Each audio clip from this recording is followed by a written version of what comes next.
dimensi. Oh iya.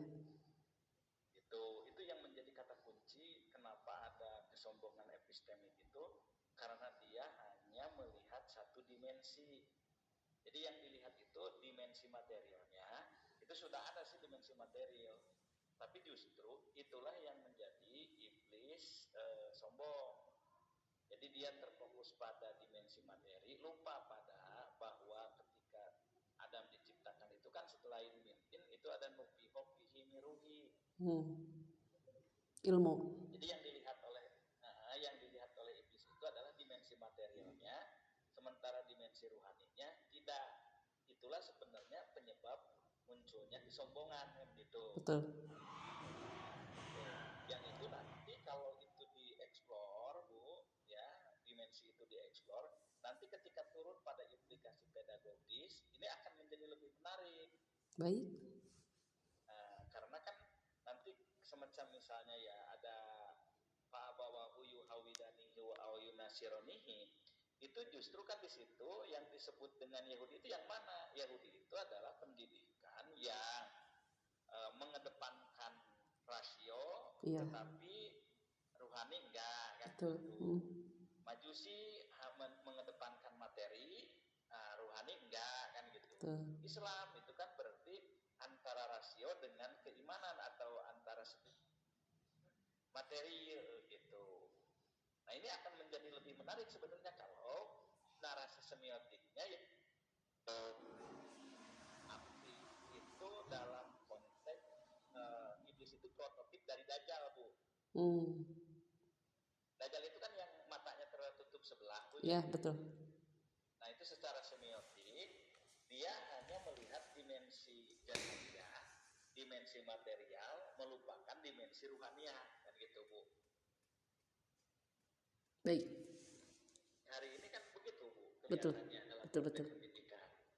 Yang dilihat dari prestasi itu semuanya di sekolah-sekolah, ketika sekolah ini prestasi, apa indikatornya? Piala. Iya, betul. Bukan dimensi sok sholat, romantik dan lain sebagainya. Iya, betul. Gitu. Nah, ini bukan berarti piala tidak boleh ya. Iya, betul. Tetapi karena terjebak pada itu, maka sekolah yang dianggap unggul adalah yang memiliki piala banyak. Betul. Betul sekali Pak Dokter. Nah, itu yang perlu ini nantinya, Bu. Jadi dari narasi itu di semiotiknya, berarti kan tanah api itu digeser ke Dajjal nantinya, Bu. Oh, siap.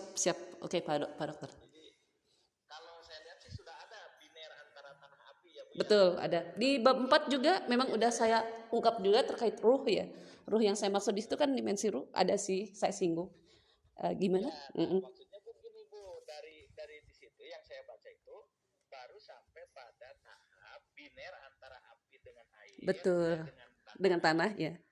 Nah, tapi tidak turun bahwa penyebab utama tidak mengingkari untuk bersujud itu adalah karena dia keterjebakan pada materi gitu, Bu. Oh, siap. Iya, betul. Itu yang menjadi kata kuncinya, Bu. Betul. Nah, itu bisa dieksplorasi lah menjadi 2 atau 3 halaman. Nah, nanti implikasinya akan jauh lebih menarik ya. Nyata kalau gitu, Bu. Oke. Implikasi pedagogisnya. Itu yang pertama, Bu ya. Oke. Nah, yang kedua, Bu, setiap akhir pembahasan lah. Iya. Bukan akhir pembahasan ini misalnya setiap, kalau saya lihat ada berapa pertanyaan, Bu? 3. Ya? Oh, 3. Udah saya pangkas jadi 3. Setiap 3 itu, setiap akhir pembahasan, jadi misalnya A, ya. Akhirnya dibuat semacam matrik atau bagan, Bu. Oh, kelewat Pak Dokter. Sebelumnya saya bikin. Oke, nanti saya lengkapi lagi. Ya. Siap. Itu kan supaya orang melihat, memudahkan untuk membaca kan. Oke, siap. Ya, baik Pak Dokter.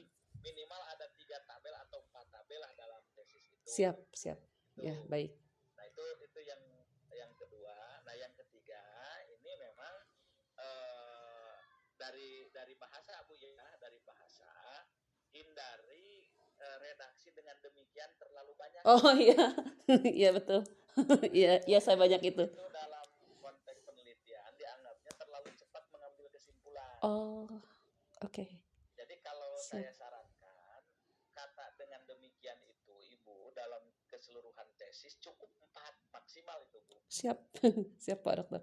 Jadi misalnya di akhir bab anu dengan demikian Eh, nah, 3 mungkin ya, jadi karena ya, 3 rumusan lah. masalah saya kan 3 ya, berarti 3 aja ya.